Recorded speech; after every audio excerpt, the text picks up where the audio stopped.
Assalamualaikum warahmatullahi wabarakatuh. Warahmatullahi wabarakatuh. Wabarakatuh. Selamat pagi teman-teman serta guru pengampu yang terhormat. Sebelumnya perkenalkan, saya Karina Zara Khairunisa dari absen 20 selaku moderator pada acara debat pagi ini. Pada debat pagi ini, kita akan mengangkat mosi pembelajaran daring saat pandemi efektifkah untuk pendidikan karakter dan pemahaman kurikulum para siswa. Mosi ini akan didebatkan oleh tim pro dan kontra. Selanjutnya dimohon masing-masing tim untuk memperkenalkan diri yang dimulai dari tim pro. Tim pro dipersilahkan. Assalamualaikum warahmatullahi wabarakatuh. Izin memperkenalkan diri. Nama saya Galih Adi Pratama, absen 13. Saya berpihak sebagai pro dalam agenda debat kali ini. Perkenalkan, nama saya Guntur Salva Junaidi, absen 15. Saya berpihak sebagai pro dalam agenda debat kali ini. Perkenalkan, nama saya Hani Sifani, nomor absen 16 dari tim pro. Perkenalkan, nama saya Gina Safira, absen 14. Saya sebagai tim pro. Perkenalkan, nama saya Weda Kinanti Rasya Putri, absen 18. Saya berpihak sebagai pro. Selanjutnya untuk tim kontra, silakan memperkenalkan diri. Assalamualaikum warahmatullahi wabarakatuh. Nama saya Muhammad Ra'asok Afasnur, absen 24. Perkenalkan, nama saya Ludia Pitoloka, nomor absen 21. Saya berpihak pada tim pro pada debat pagi hari ini. Izin memperkenalkan diri. Assalamualaikum warahmatullahi wabarakatuh. Perkenalkan, nama saya Muhammad Ra'asok Afasnur, absen 24. Saya sebagai tim kontra. Perkenalkan, nama saya Ludia Pitoloka, nomor absen 21. Saya berpihak pada tim kontra pada debat pagi hari ini. Perkenalkan, nama saya Happy Citra Lestari dari absen 17. Saya berpihak pada tim kontra pada agenda debat kali ini. Assalamualaikum warahmatullahi wabarakatuh. Perkenalkan, nama saya Muhtarkan Zahi sebagai tim kontra. Perkenalkan, nama saya Muhammad Tutut Anam, absen 23 dari tim kontra. Terima kasih kepada kedua belah tim yang telah memperkenalkan diri.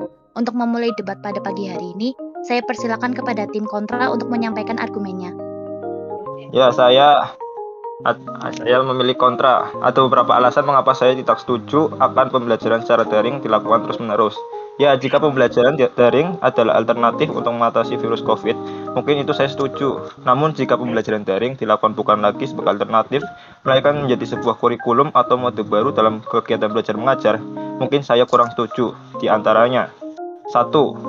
Kita menjadi tidak relevan lagi dalam berpikir. Bayangkan, zaman semakin canggih, informasi menumpuk di mana-mana.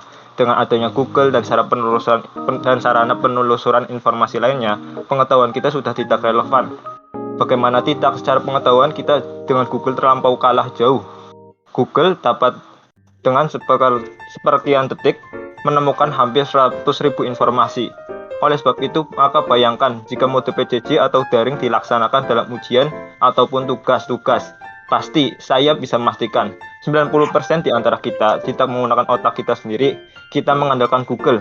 Menurut saya ini alasan yang logis. Untuk apa kita berusaha payah belajar? Toh Google menyediakan semua informasi tersebut. Maka jika siswa yang sudah berusaha belajar akan kalah dengan siswa yang tidak belajar namun hanya memanfaatkan informasi dari Google. Sesudah seperti itu, kita tidak akan lagi peduli dengan pengetahuan yang kita butuhkan hanyalah nilai yang tinggi berkat informasi dari Google.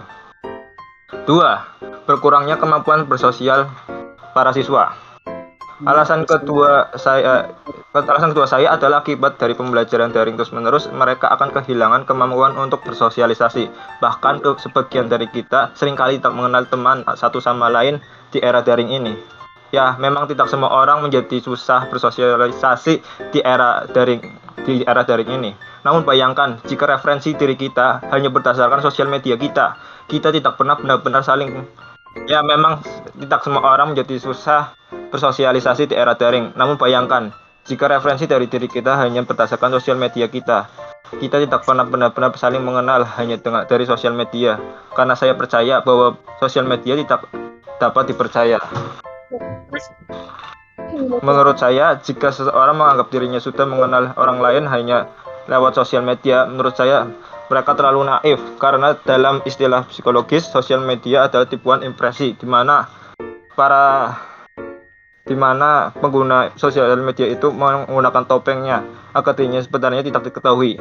Maka dari itu, kita perlu melakukan kontak fisik secara langsung ataupun berbicara secara langsung kepada sesama teman kita, karena di sosmed adalah tempat bagi orang-orang yang salah paham. Ketiga, kehilangan motivasi untuk belajar dan menyelesaikan tugas. Poin ketiga adalah pengalaman saya pribadi, bahwa hampir-hampir saya kehilangan motivasi untuk belajar selama daring karena banyaknya distraksi di gadget saya. Dan saya juga tidak tahu untuk apa belajar, karena seperti yang saya sebutkan di poin pertama, bahwa pengetahuan kita sudah tidak relevan lagi karena teknologi informasi semakin maju. Karena sejatinya sekolah di era daring yang ditekankan, yang dipentingkan adalah pendidikan karakter dan pengalaman. Maka oleh sebab itu, saya sangat tidak setuju jika PJJ diberlangsungkan terlalu lama. Saya lebih setuju PTM. Sekian, terima kasih. Izin menjawab dari pernyataan tim kontra tadi. Ya memang PJJ itu kayak banyak rintangannya ya.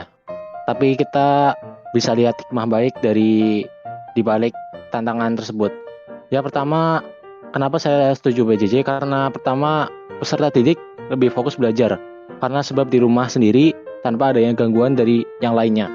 Kedua, tidak mudah kelelahan karena peserta didik tidak perlu mengeluarkan tenaga lebih untuk perjalanan dari rumah ke tempat belajar. Ketiga, lebih hemat biaya. Ya, karena peserta didik tidak perlu mengeluarkan ongkos untuk transport, print, fotokopi, serta lain-lainnya. Kemudian keempat, peserta didik bebas menentukan waktu belajar, kecuali pada jadwal yang telah ditentukan. Kelima, belajar menjadi lebih rileks tanpa adanya gangguan-gangguan distraksi seperti suara-suara di kelas. Dan yang terakhir, peserta didik bisa lebih mempunyai waktu untuk menggali bakat terpendamnya. Karena di era pandemi dan globalisasi ini, kita dengan mudah memiliki akses untuk dapat mencari ide-ide inspiratif yang berkemungkinan dapat memicu daya pikir peserta didik dalam menemukan minat, bakat, serta jadi dirinya. Oleh karena itu, saya memilih PJJ. Ya, lanjut. Baik, sebelumnya saya ucapkan terima kasih kepada moderator yang telah memberikan kesempatan kepada saya untuk memaparkan pendapat saya mengenai mosi kita pada pagi hari ini ya. Menurut saya, PJJ itu tidak efektif untuk diterapkan pada masa pandemi seperti ini. Karena menurut saya sekolah itu adalah tempatnya pendidikan karakter. Jadi, jika pembelajaran dilakukan secara daring atau PJJ, bagaimana Bapak atau Ibu guru membentuk karakter para siswa? Dan ketika pembelajaran daring, siswa dituntut untuk selalu mengerjakan tugas tepat waktu yang tentunya banyak, karena di sekolah tidak hanya satu mata pelajaran saja. Jadi, akan membentuk ketidakjujuran siswa mulai dari mencontek dan lain-lain sebagainya. Dan juga siswa akan mengerjakan tugas dengan asal selesai saja, tanpa mementingkan apakah paham atau tidak terhadap materi tersebut. Karena mungkin sebagian siswa akan menganggap gampang segala tugas karena mereka bisa hanya copy-paste dari internet saja. Memang ketika PTM pun tidak menjamin siswa untuk tidak mencontek, tetapi bisa melatih siswa untuk berpikir kritis dengan cara adanya sesi tanya jawab dan diskusi antara siswa dengan guru di akhir sesi pembelajaran. Lalu siswa pun menjadi lebih semangat untuk memahami materi lebih dulu sebelum berangkat ke sekolah. Karena menurut saya sendiri, sekolah bukan hanya sekedar tentang tugas selesai dan dapat nilai, tetapi apa sih ilmu yang kita dapat selama kita bersekolah di sini? Percuma jika mendapatkan nilai yang tinggi tetapi tidak paham akan materi tersebut. Mendapatkan nilai tinggi yang tidak lain hanya hasil copy-paste dari internet saja. Terima kasih. Ya, izin menjawab pertanyaan dari tim kontra tadi. Pembelajaran daring ini sangat menguntungkan dan aman di masa pandemi seperti sekarang. Karena sekolah dipindahkan di rumah, jadi tidak perlu keluar rumah untuk mengurangi penularan COVID-19. Dan sebagai gantinya, uang bensin digunakan untuk membeli kuota internet. Akan tetapi, kelemahan daring ini bagi orang tua yang tidak mampu dan tidak bisa membelikan smartphone serta uang untuk beli kuota internet, yang akan dirugikan. Karena anaknya dapat ketinggalan materi dan mendapatkan nilai buruk hanya karena sarana dan prasarana. Padahal sebenarnya anak ini termasuk anak pintar di sekolahnya. Oke, makasih. Menurut Tapi pendapat saya, PJJ sangat tidak efektif dan efisien karena kegiatan dilakukan di rumah yang membuat para siswa tidak bisa berinteraksi dengan guru dan siswa lainnya. Hal ini akan membuat siswa menjadi jenuh. Di masa pandemi seperti ini, semua aktivitas yang biasanya kita lakukan di luar rumah, semua dipindahkan ke rumah masing-masing. Mulai dari pekerjaan sampai dengan sekolah atau perkuliahan dilakukan secara daring. Tentu saja pembelajaran secara daring berbeda dengan pembelajaran tatap muka secara langsung. Interaksi secara langsung saat melakukan aktivitas tertentu tentu saja lebih mudah dilakukan dan lebih mudah menjenuhkan. Akan tetapi, kondisi pembelajaran daring saat ini tentu saja banyak membuat beberapa orang merasa jenuh dan mudah bosan. Pertanyaan saya, bagaimana tips atau solusi untuk mengatasi kejenuhan dalam pembelajaran daring? Izin menjawab. Menurut saya, PJJ dapat menguntungkan bagi kami dan para orang tua karena komunikasi antara orang tua dan anak akan lebih terjadi dan orang tua akan memahami kondisi anak dan karakter anak tersebut. Dengan adanya sistem PJJ, kita dapat mengatur waktu antara belajar dan pekerjaan rumah. Sekian, terima kasih. Menurut saya pribadi, tidak menyukai PJJ karena kurang adanya interaksi antara kita sendiri dengan guru dan menyebabkan kita tidak terlalu paham apa yang diajarkan tersebut, sedangkan kalau PTM serasa lebih paham apa yang diajarkan tersebut. Jawab, tetapi siswa dan siswi juga dilatih untuk menguasai teknologi informasi yang terus berkembang. Melalui pembelajaran daring, siswa akan lebih mengenal dan menguasai aplikasi yang digunakan dalam pembelajaran. Selain itu, saat siswa lebih banyak di rumah, maka waktu untuk mempelajari bakat dan minatnya lebih banyak daripada pembelajaran tatap muka yang hanya mengajar standar kelulusan kurikulum. Tempat lebih fleksibel dan waktu juga lebih fleksibel. Ya, terima kasih atas pendapat argumennya pada tim pro. Mungkin pendapat saya, interaksi guru dan murid secara langsung di sekolah atau PTM masih menjadi metode terbaik. Kalau PJJ atau sekolah online menjadikan murid asosial, ya tidak semuanya benar. Kan masih ada sosialisasi atau interaksi di sekitar rumah, teman sekampung atau teman dekat rumah. Dan mungkin apabila PJJ terlalu lama akan adanya dampak negatifnya. Kesehatan mental dan psikis permanen di jiwa anak-anak, merasa kesepian, mengalami konflik di dalam keluarga, menjadi asosial, dan dampak permanen lainnya. Mungkin hanya itu, terima kasih. Saya setuju dengan adanya pembelajaran PJJ. Dengan adanya pembelajaran PJJ, siswa akan lebih rendah tingkat stresnya. Rumah merupakan tempat yang paling nyaman dibanding tempat lain, termasuk sekolah. Rasa nyaman yang dirasakan siswa ini tentu bisa mengurangi kecemasan dan stres. Beberapa siswa mungkin merasakan kecemasan di sekolah. Salah satunya khawatir telat masuk kelas, terutama pada anak yang lokasi rumahnya berjauhan dengan sekolah atau perlu menghadapi kemacetan. Belajar di rumah menghilangkan rasa cemas tersebut karena tidak perlu menempuh perjalanan ke sekolah dan lebih santai dalam memulai harinya. Sekian.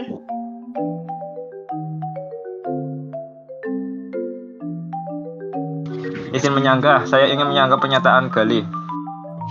Menurut Gali, gangguan pada di sekolah itu diantaranya adalah gangguan suara berisik di sekolah tersebut. Menurut saya, gangguan di rumah saya rasa lebih besar. Di antaranya adalah gadget kita sendiri. Dan juga distraksi yang menurut Anda itu suara lebih mudah karena distraksi eksternal mudah diatasi. Tapi bagaimana distraksi internal seperti rasa malas, keinginan untuk bermain game seharian, dan lain-lain. Yang mana keinginan itu semuanya difasilitasi oleh gadget kita. Jadi apakah Anda yakin Anda tidak terdistraksi oleh hal-hal itu? Kalaupun Anda tidak, maka apakah Anda yakin orang lain juga? Sekian. Izin menjawab pertanyaan dari tim kontra tadi, dari Oka. Gangguan internal memang lebih besar dari gangguan eksternal tadi. Gangguan internal yang dihasilkan dari gadget kita sendiri memang berkemungkinan untuk memunculkan rasa malas.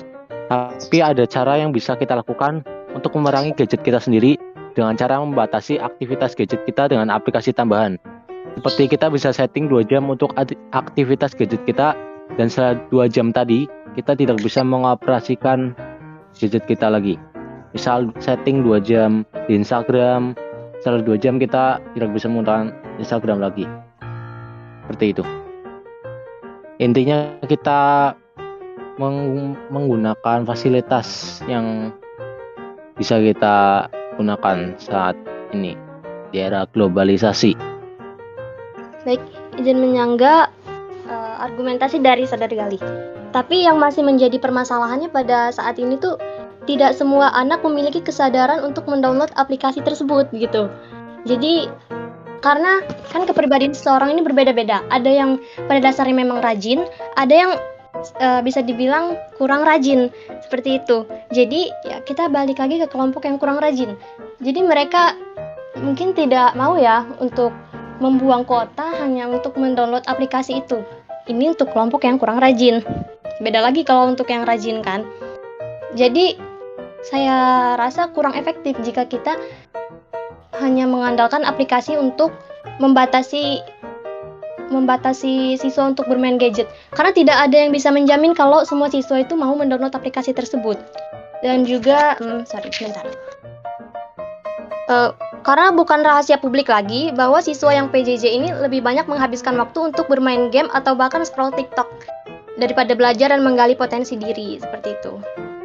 Jadi kita tidak boleh membiasakan rasa malas itu terus tumbuh di dalam benak siswa atau siswi Indonesia. Secara tidak langsung pun siswa akan terbiasa untuk dengan mengumpulkan tugas telat atau menjadi deadliners. Itu adalah tanda-tanda tumbuhnya jiwa koruptor dalam diri. Siswa-siswi adalah generasi emas penerus bangsa. Jadi harus dilatih kedisiplinan, rasa bertanggung jawabnya, dan pola pikirnya harus dilatih sedini mungkin. Begitu menurut saya. Terima kasih. Iya, kami terima pendapat dari tim kontra ya tentang kalau PJJ itu siswa itu jadi menyepelekan tugas-tugas yang diberikan guru. Nah, disitulah kayak tantangan buat guru gimana biar siswanya tuh tetap disiplin buat ngumpulin tugas-tugasnya bisa dan mengerjakan tugasnya dengan tepat waktu gitu. Mungkin bisa dikasih tenggat atau konsekuensi supaya siswanya itu tetap disiplin buat ngerjain tugas yang diberikan. Walaupun pada PJJ juga.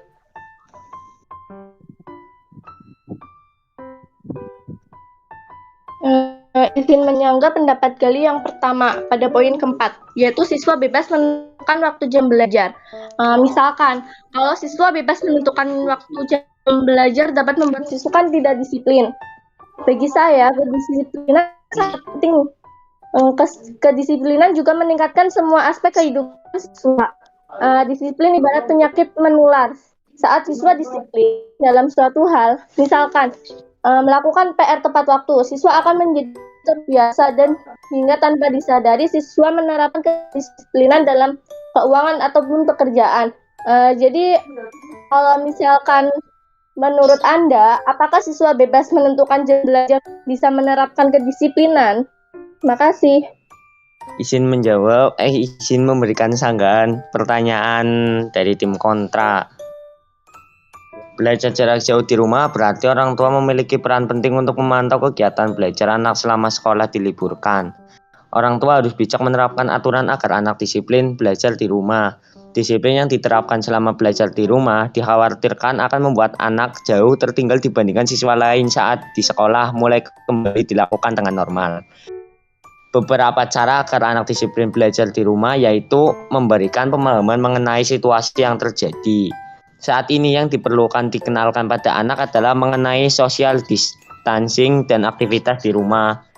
Berikan pemahaman pada anak bahwa belajar di rumah merupakan salah satu bentuk pencegahan penularan virus corona. Aktif berkonsultasi dengan guru. Buat jadwal teratur. Libur sekolah bukan berarti bermalas-malasan. Jelaskan pada anak situasi yang terjadi bahwa sekolah tetap berlangsung dan hanya dipindahkan ke rumah. Berikan penjelasan bahwa sebenarnya anak-anak tidak sedang libur sekolah namun belajar di rumah. Di sini orang tua bisa membuatkan jadwal yang fleksibel namun tetap teratur seperti kegiatan di sekolah. 4. Belajar dan bekerja sama. Aktivitas orang tua yang harus bekerja dari rumah bisa digabungkan dengan belajar bersama anak-anak dan merasa lebih adil dan terpacu untuk belajar ketika orang tua juga ikut bekerja sama. 5. Memanfaatkan media pembelajaran daring online. Orang tua juga bisa menerapkan media pembelajaran secara daring yang sudah disediakan oleh Kementerian Pendidikan dan Kebudayaan, serta sejumlah lembaga yang memberikan akses secara gratis. Manfaatkan metode pembelajaran ini sebaik mungkin untuk mendapatkan video dan gambar sesuai dengan materi yang dibutuhkan anak. 7. Ciptakan suasana belajar yang nyaman. Buat suasana yang nyaman untuk bekerja dan belajar di rumah. Beraktivitas di rumah berarti memiliki kebebasan dan keleluasaan untuk bereksplorasi. Orang tua bisa mengajak anak belajar di ruang keluarga atau pekarangan rumah untuk mendapatkan udara yang terbuka. Menggunakan benda tambahan seperti bantal dan menyiapkan makanan ringan juga bisa dilakukan agar anak betah belajar. 8. Selingi dengan aktivitas yang menyenangkan. Agar tidak membosankan, selalu siapkan aktivitas yang menyenangkan bersama anak. Aktivitas ini dapat pula menjadi hadiah ketika anak menyelesaikan sebuah tugas atau materi. Aktivitas yang menyenangkan misalnya bermain video game dan menonton film. Jangan lupa untuk mengajak anak beraktivitas fisik dan berolahraga selama berkegiatan di rumah. Itulah beberapa cara yang dapat diterapkan orang tua agar anak disiplin belajar di rumah. Perilaku disiplin harus dimulai dari orang tua agar anak juga menerapkan hal yang sama. Terima kasih. Oke. Saya izin menyanggah pernyataan dari Huwaida Kinanti ya. Tentang tadi katanya pembelajaran online justru bisa menjadi suatu tantangan kepada guru-guru untuk dapat melatih siswanya untuk disiplin. Saya rasa jika penyelesaiannya dengan cara Bapak atau Ibu guru memberikan tenggat yang lebih singkat, menurut saya itu kurang efektif ya. Karena akan membuat siswa menjadi tertekan. Karena tugas itu tidak hanya satu saja, pasti banyak dong. Mata pelajarannya juga banyak, ada 18. Bayangkan di 18 mata pelajaran itu guru-guru memberikan satu. Jadi dalam 1 minggu siswa itu harus menyelesaikan 18 tugas. Jika tenggatnya itu sangat singkat, itu akan membuat siswa menjadi stres dan tertekan gitu. Dan juga tadi katanya untuk menjadi tantangan kepada bapak atau ibu guru mendidik siswa menjadi disiplin. Siswa itu tidak hanya satu saja loh, ada banyak. Jadi menurut saya PJJ itu tidak efektif untuk sekarang ini. Ya, Terima kasih untuk kedua belah pihak yang sudah menyampaikan argumen masing-masing dalam mosi debat pagi ini. Selanjutnya adalah sesi pertanyaan. Silakan dari kedua tim untuk memberikan masing-masing pertanyaan selama perwakilan dari tim kontra dan pro.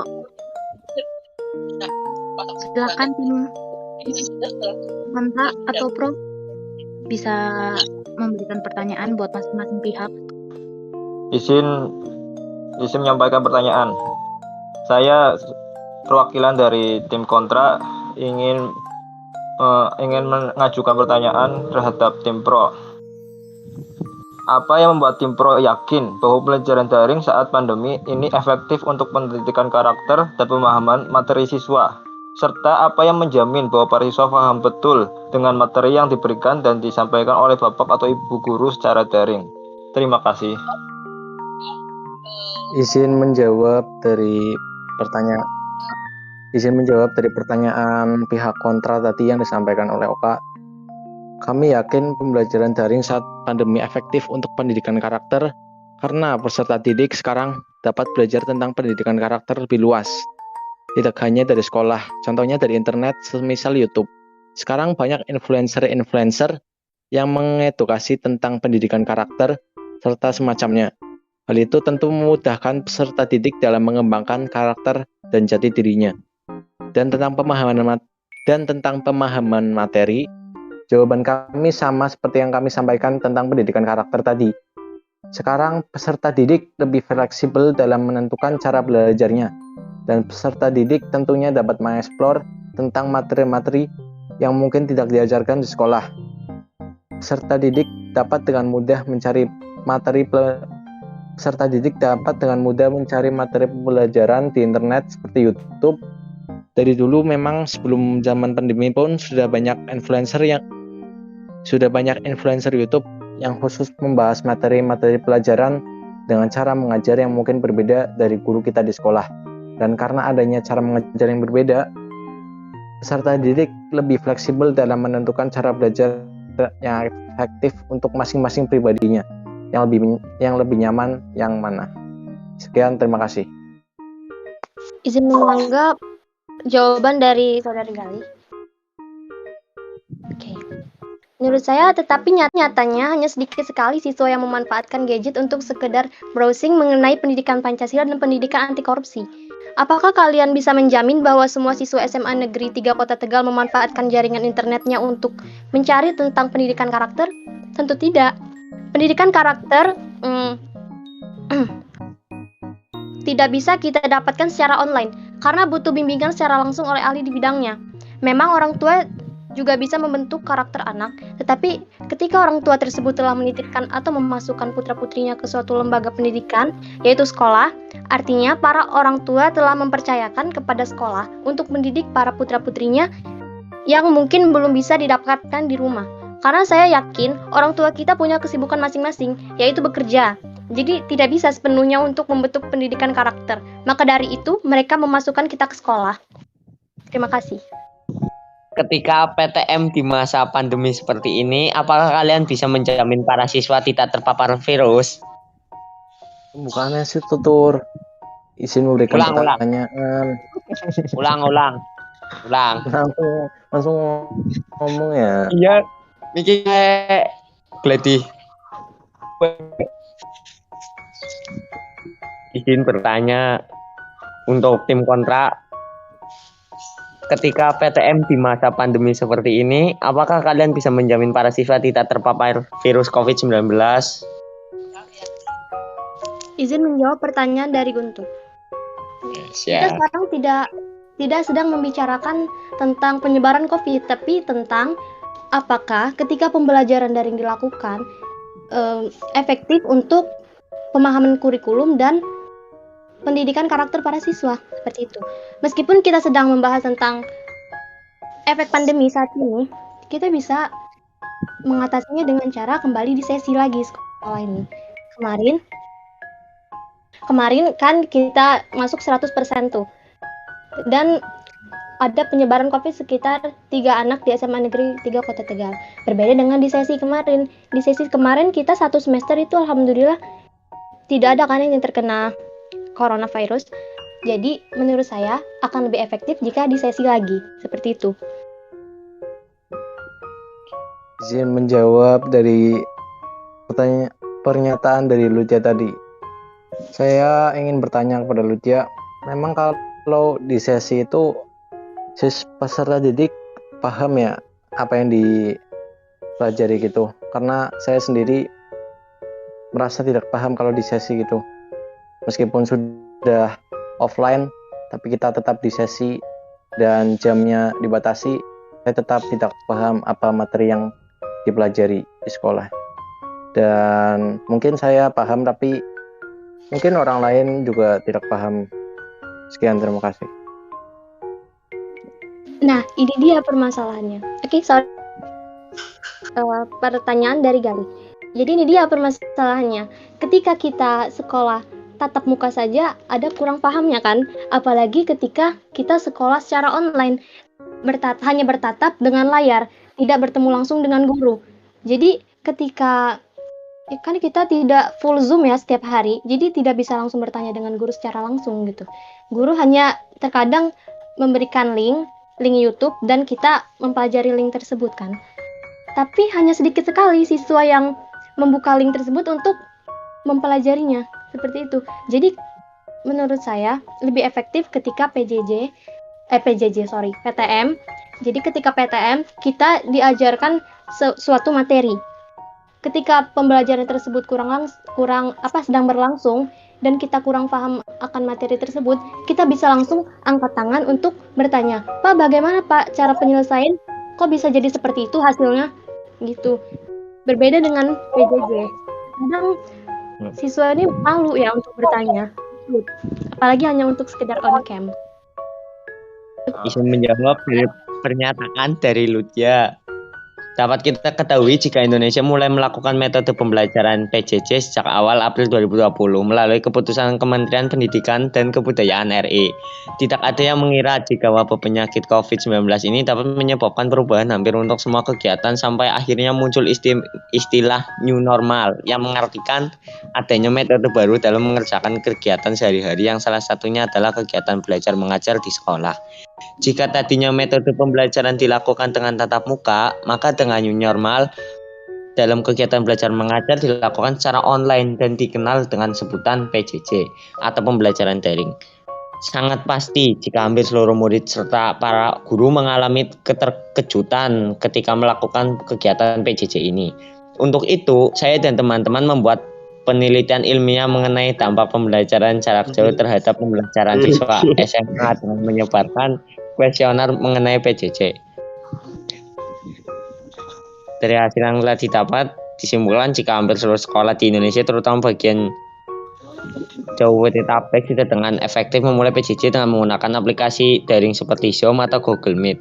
Walaupun sudah dapat dikatakan efektif, ada beberapa kendala yang terjadi dalam pembelajaran jarak jauh, seperti kendala pada device yang digunakan untuk PJJ, kendala pada koneksi internet, kendala pada metode pembelajaran yang membuat jenuh, dan lainnya. Izin kembali menyangga ya. Jadi kita berdampingan dengan virus COVID-19 ini sudah hampir 2 tahun ya, dan tidak memberikan progres untuk ke arah yang lebih positif gitu. Misalnya penurunan.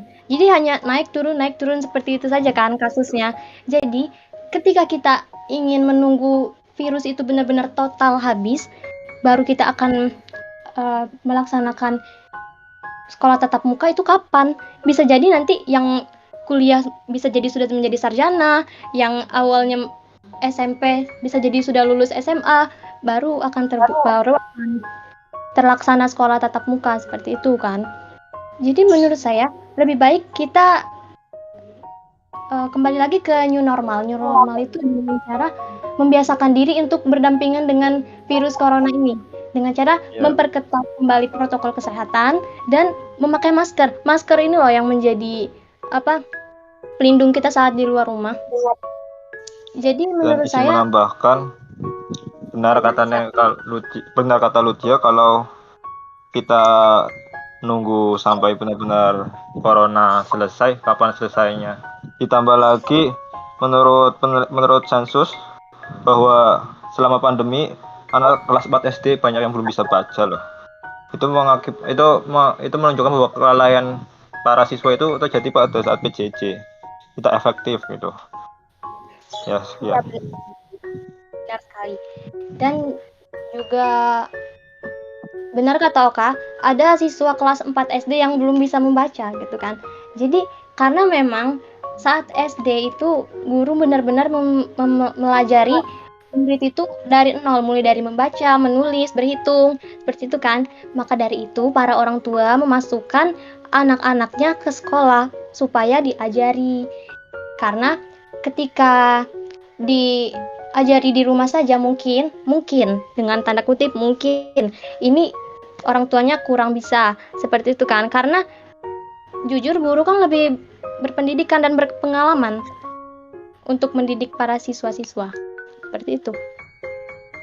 Demikian saya tutup debat kita pada pagi hari ini. Saya ucapkan terima kasih banyak kepada teman-teman semua yang sudah sangat antusias dalam debat pagi ini. Saya akan menyimpulkan hasil debat kita. Kesimpulan debat pada pagi hari ini adalah pembelajaran jarak jauh tidaklah efektif untuk pemahaman materi dan pendidikan karakter siswa. Karena siswa akan belajar sesuai mood dan sesukanya saja atau bahkan menunda pekerjaannya. Jadi menimbulkan rasa malas. Kita tidak boleh membiarkan rasa malas itu tumbuh semakin besar.